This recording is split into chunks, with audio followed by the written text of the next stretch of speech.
देखिए, आज आपको 10th क्लास का सबसे इम्पोर्टेंट चैप्टर वास्तविक संख्या का सभी थ्योरी बताया जाएगा। तो चलिए स्टार्ट करते हैं। जितना आपको क्वेश्चन बोर्ड में पूछता है उस सभी क्वेश्चन का आपको बेहतर तरीके से थ्योरी बताया जाएगा। चलिए हम लोग वास्तविक संख्या जो आपको बोर्ड में हर एक साल 10 नंबर का पूछता है, तो इस चैप्टर को पढ़ना आवश्यक है। चलिए, वास्तविक संख्या को जानने के लिए सबसे पहले हमें जो इसके पहले संख्या है जो हम लोग छोटे क्लास में पढ़ चुके हैं उसको जानना पड़ेगा। चलिए, तो सबसे पहले बताइए पूर्ण संख्या। कौन संख्या? पूर्ण संख्या। पूर्ण संख्या किसे कहते हैं? तो आप बोल सकते हैं कि जब गिनती 0 से स्टार्ट होती है, कितना से? 0 से स्टार्ट होती है और अनंत तक जाती है, और अनंत तक जाती है तो कौन संख्या? पूर्ण संख्या। उसके बाद आपको बताते हैं प्राकृत संख्या। कौन संख्या? प्राकृत संख्या। जब गिनती 1 से स्टार्ट होती है, जब गिनती 1 से स्टार्ट होती है और अनंत तक जाता है, जब गिनती 1 से स्टार्ट होता है और अनंत तक जाता है तो कौन संख्या? प्राकृत संख्या। और आगे हम और संख्या का जानकारी प्राप्त करेंगे। जैसे देखिए, आपको बताते हैं सम संख्या। कौन संख्या? सम संख्या। वह संख्या जिसके अंत में 0 हो, 2 हो, 4 हो, 6 हो, 8 हो, वो कौन संख्या है? सम संख्या। देखिए 20 के अंत में क्या है? 0 है। 20 के अंत में क्या है? 0 है। तो ये 20 कौन संख्या होगी? सम संख्या होगी। जिसके अंत में 0 हो, इसलिए 22, इसके अंत में क्या है? 2 है, ये कौन संख्या है? सम संख्या। यहाँ पे ले लेते हैं 28, अंत में 8 है तो कौन संख्या? सम संख्या। जिसके अंत में 0 हो, 2 हो, 4 हो, 6 हो, 8 हो, वो कौन संख्या? सम संख्या। उसके बाद आते हैं विषम संख्या पर। कौन संख्या पर? विषम संख्या। तो विषम संख्या जिसके अंत में 1 हो, 3 हो, 5 हो, 7 हो, क्या हो? 9 हो। जैसे ले लेते हैं आपको 23, अंत में क्या है? 3 है, तो कौन संख्या? विषम संख्या। तो अभी हम लोग 4 संख्या जाने: पूर्ण संख्या, प्राकृत संख्या, सम संख्या, विषम संख्या। पूर्ण संख्या, प्राकृत संख्या, सम संख्या, विषम संख्या। और बताते हैं आपको संख्या।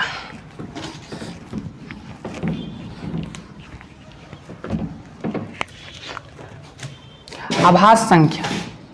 कौन संख्या जी? आभास संख्या। वह संख्या, आभास संख्या भी कह सकते हैं, आभास संख्या को रूट संख्या भी कह सकते हैं। आभास संख्या का 2 नाम, आभास संख्या या रूट संख्या। तो आभास संख्या किसे कहते हैं? वह संख्या जिसे मान ली, वह संख्या जो 1 से कटे और अपने आप से कटे। वह संख्या जिसे 2 ले लीजिए, 2 में केवल 1 से भाग लगेगा या 2 से भाग लगेगा।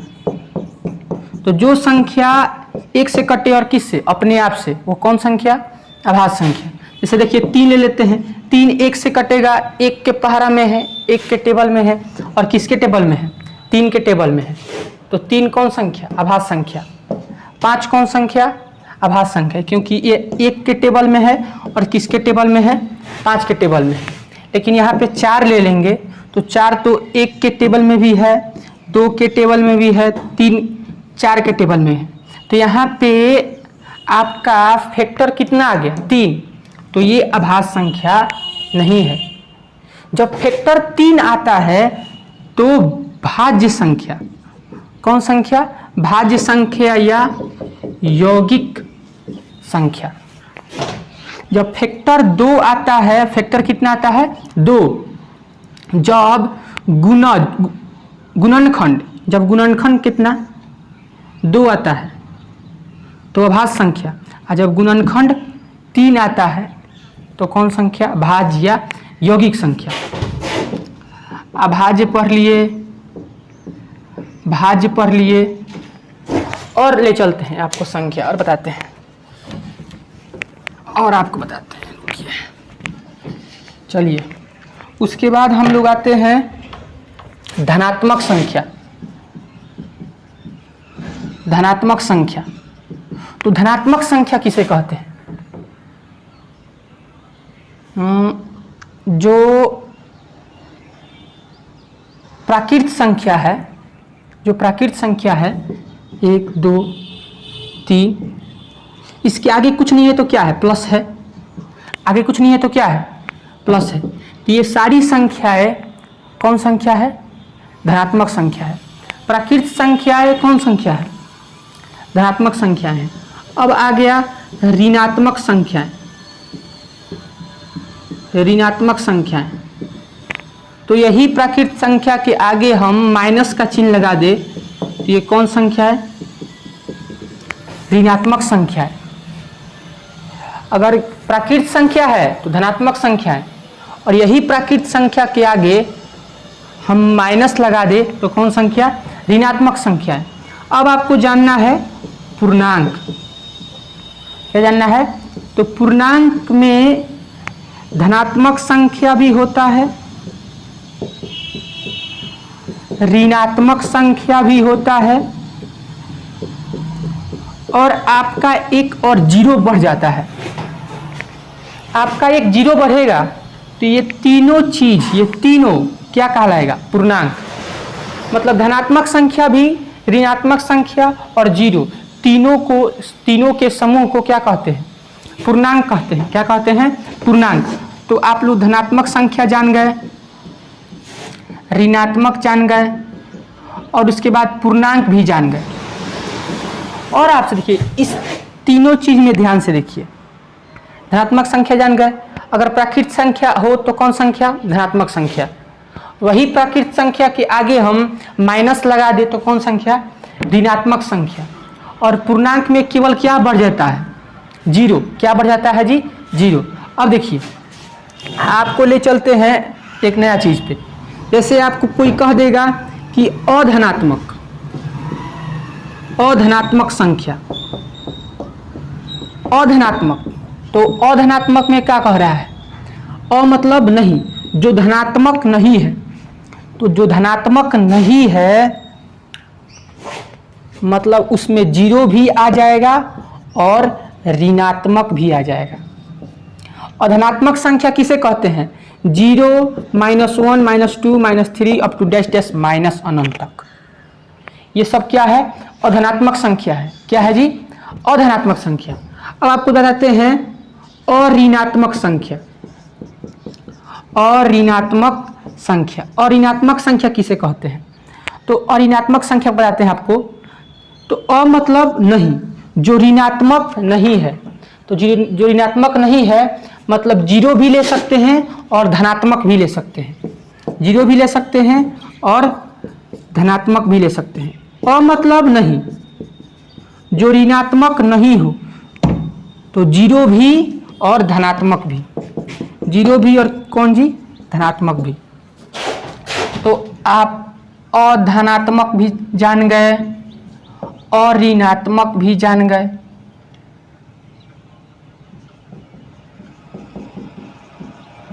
मतलब अभी आप लोग पूर्ण संख्या जाने।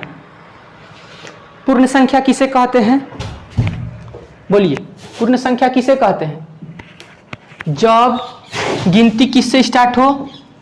जीरो से। जब गिनती किससे स्टार्ट हो? जीरो से। प्राकृत संख्या किसे कहते हैं? जब गिनती किससे स्टार्ट हो? 1 से।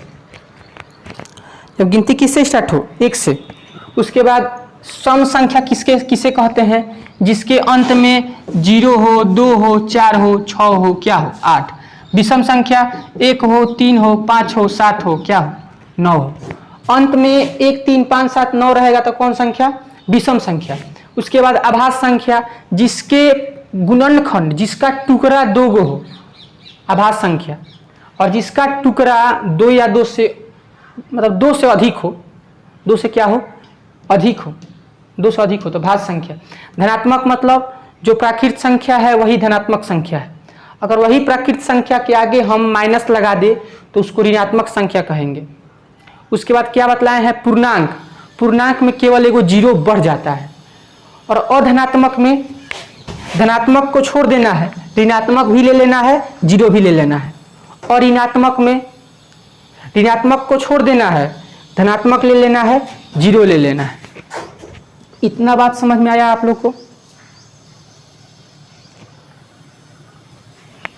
चलिए, ये जो अभी जो हम संख्या जो पढ़े हैं 11 गो, जो 11 गो जो संख्या पढ़े हैं, अभी 11 गो संख्या का जानकारी लिए हैं, ये सभी संख्या परिमेय संख्या है।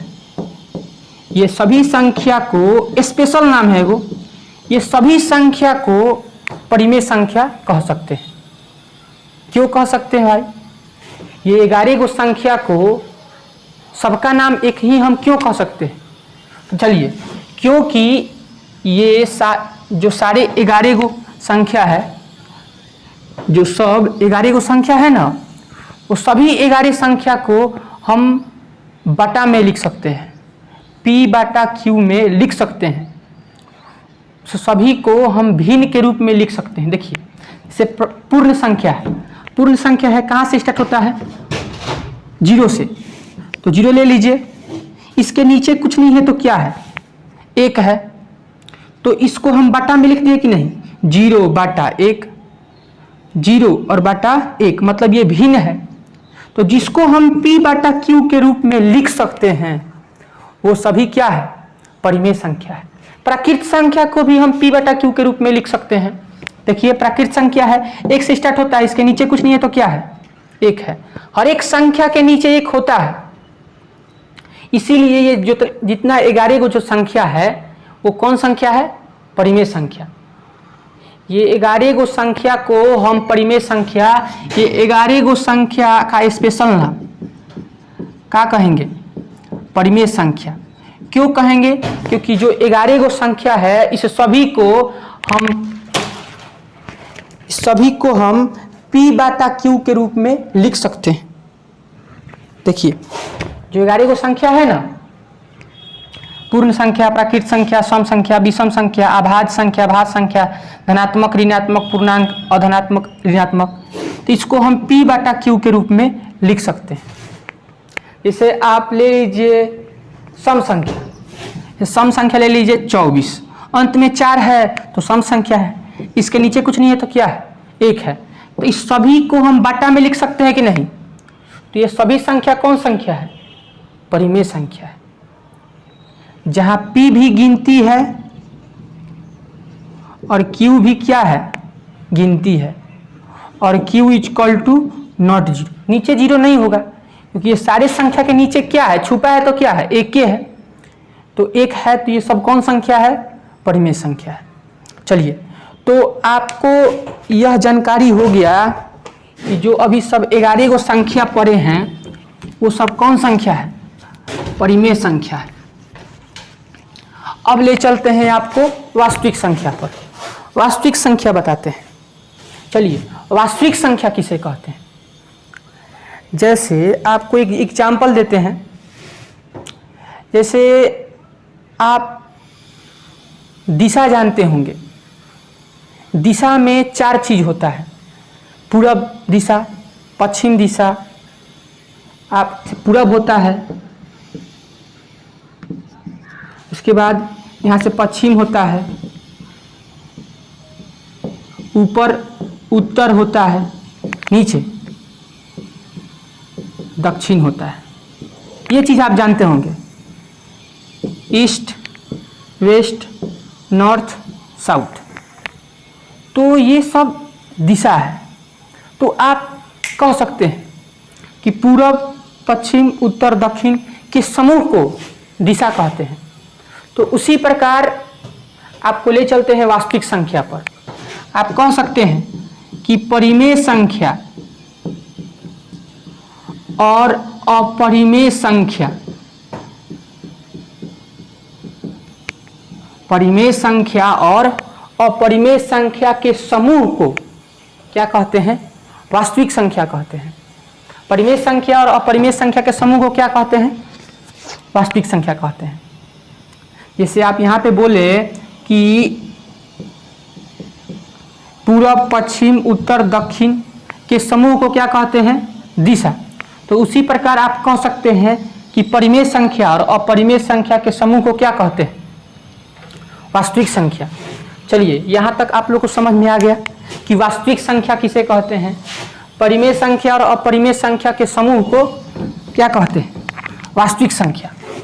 अब आपको जानना है परिमेय संख्या। क्या जानना है जी? परिमेय संख्या। परिमेय संख्या जानना है आपको। तो परिमेय संख्या किसे कहते हैं? अभी हम बतलाए हैं जिसको हम P/Q के रूप में लिखा जा सके, जहाँ P क्या है? गिनती है, मतलब पूर्णांक है, और Q भी क्या है? पूर्णांक है, और Q = नॉट जीरो। जैसे 22/7, 22 भी धनात्मक पूर्णांक है और 7 भी धनात्मक पूर्णांक है और नीचे जीरो नहीं है। ये कौन संख्या है? परिमेय संख्या।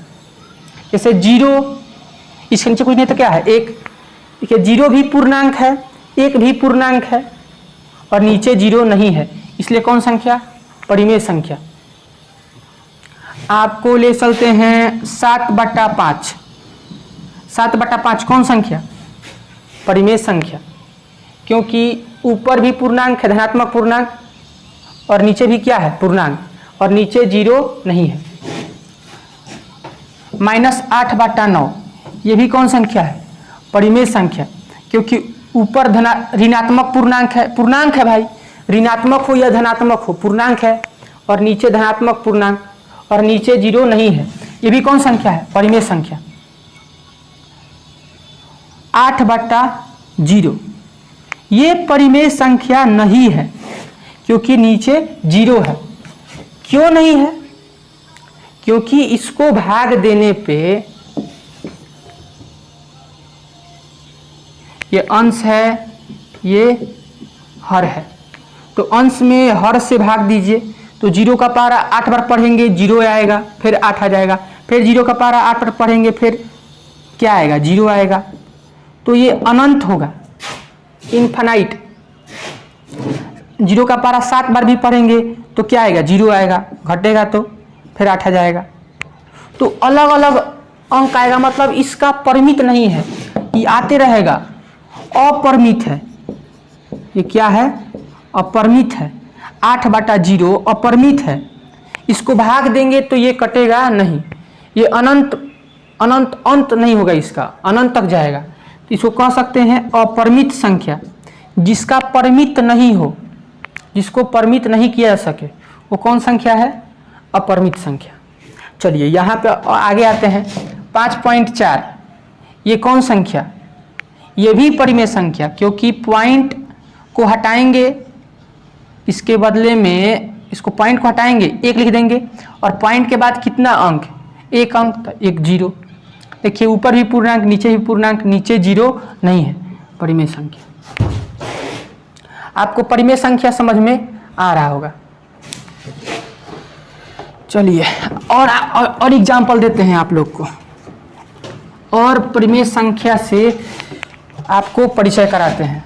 जैसे आप ले लीजिए 7.2, तो पॉइंट को हटाएंगे, 1 लिख देंगे, पॉइंट के बाद कितना अंक?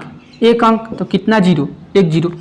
तो 2 दशमलव वाला भी संख्या होता है, वो भी परिमेय संख्या। अगर दशमलव वाला संख्या परिमित हो तो वो भी कौन संख्या? परिमेय संख्या। जैसे 5.33 ये कौन संख्या? ये भी परिमेय संख्या, क्योंकि इसको पॉइंट के बाद हम गिन सकते हैं। जो जिसको हम पॉइंट के बाद गिन सकते हैं वो कौन संख्या? परिमेय संख्या, क्योंकि उसके बदला में हम 0 लिख सकते हैं। से पॉइंट को हटाएंगे, 1 लिख देंगे, और पॉइंट के बाद 2 गो अंक तो 2 गो 0, तो ये परिमेय संख्या। तो पॉइंट के बाद अगर हम गिन सकते हैं तो कौन संख्या? परिमेय संख्या। पॉइंट के बाद गिन सकते हैं तो कौन संख्या? परिमेय संख्या। अब इसे दे देगा आपको 0.666। आपको कोई बोलेगा कि ये कौन संख्या, तो आप बोलिएगा कि इसको तो नहीं गिन सकते हैं, ये परिमेय नहीं होगा, ये परिमेय नहीं होगा। ये कहना गलत है।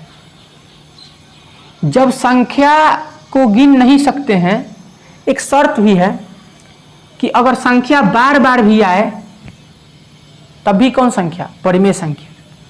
इसको बनाते हैं x मान के, x मान लेते हैं, दोनों तरफ 10 से गुना करने पे, 10 से गुना करने पर इसमें 10x हो जाएगा, इसमें वो दाएं भाग जाएगा तो 6.666। इसको 1 मानते हैं, इसको 2 मानते हैं। 2 में से 1 क्या करते हैं? घटा लेते हैं, तो ये RHS में से RHS घटेगा, तो 6 में से 0 घटेगा तो 6, LHS में से LHS 10 में से 1 घटेगा तो 9x, तो x बराबर 6/9, तो 3 दूनी 6, 3 के 9। तो इस संख्या का मान कितना आ गया? 2/3। जब इसको बनाए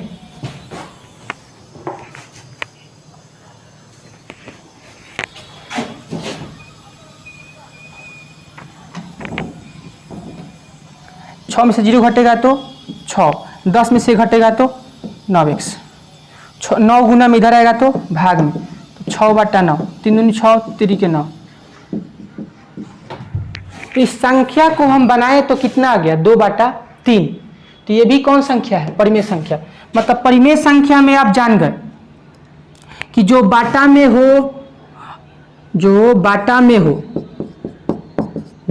में हो, ऊपर पूर्णांक, नीचे पूर्णांक और नीचे 0 न हो तो कौन संख्या? परिमेय संख्या। दूसरा, अगर पॉइंट में भी हो, अगर उसको हम गिन ले 1 2 3 तब भी कौन संख्या? परिमेय संख्या। अगर पॉइंट में भी हो, अगर वह बार बार आ रहा है, रेकरिंग है, तब भी कौन संख्या? परिमेय संख्या। कौन संख्या? परिमेय संख्या। अब यहां से आपको समझना है कि जो बार बार आएगा तब कौन संख्या? परिमेय संख्या। यही चीज अलग अलग आता, जैसे आपको 0.2 3 4 up to dash dash dash, ये अलग अलग आ रहा है, तो अलग अलग आएगा तो अपरिमेय, एक जैसा आएगा तो परिमेय, अलग अलग आएगा तो अपरिमेय। चलिए आपको उदाहरण देते हैं। अगर अलग अलग आएगा तो कौन संख्या? अपरिमेय संख्या। देखिए, जैसे मान लीजिए कि 1.3 4 7 2 अप टू डैश डैश, ये अलग अलग आ रहा है तो कौन संख्या है? अपरिमेय संख्या है। इसीलिए आपके जो सारे जो रूट वाले संख्या होते हैं, √2 √3 √5 √4 नहीं, रूट बताते हैं तुरंत अभी, √6 √7, ये सब कौन संख्या है? अपरिमेय संख्या। क्योंकि इसका जो मान होता है दशमलव में, वो अलग अलग आता है। वो क्या आता है जी? अलग अलग। तो अलग अलग आएगा, तो अभी बताते हैं, अभी बताया है कि अलग अलग आएगा तो कौन, अलग अलग आएगा तो कौन संख्या? अपरिमेय संख्या। कौन संख्या? अलग अलग पॉइंट के बाद अलग अलग आएगा, अनंत तक जाएगा तो कौन संख्या? अपरिमेय संख्या। अर्थात जो रूट में होता है वो भी कौन संख्या? अपरिमेय संख्या। अब बोलिए, देखिए, अब √4 है तो इसको हम गुणनखंड करेंगे तो इसका 2 गो गुणनखंड हो गया। हम जानते हैं 2 गुणनखंड का 1 गुणनखंड निकल जाता है, तो इसका मान तो अलग अलग नहीं ना आ रहा है, इसका मान तो केवल एक ही आ रहा है 2, तो ये यहाँ पे ये परिमेय होगा क्योंकि ये बटा में है, पी बाई क्यू के रूप में है, तो ये परिमेय संख्या होगा।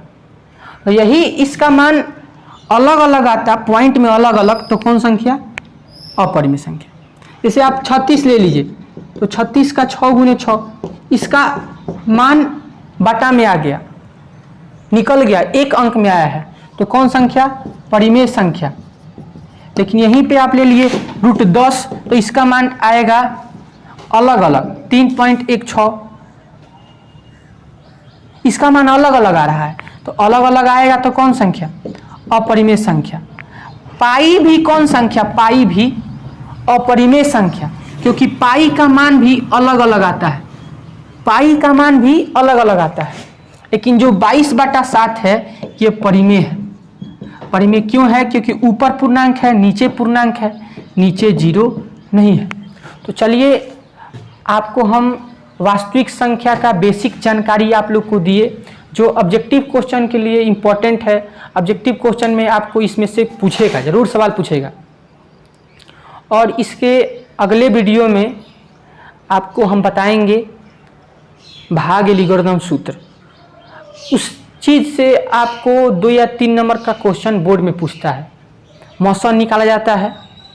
अगले वीडियो में। धन्यवाद, जय हिंद।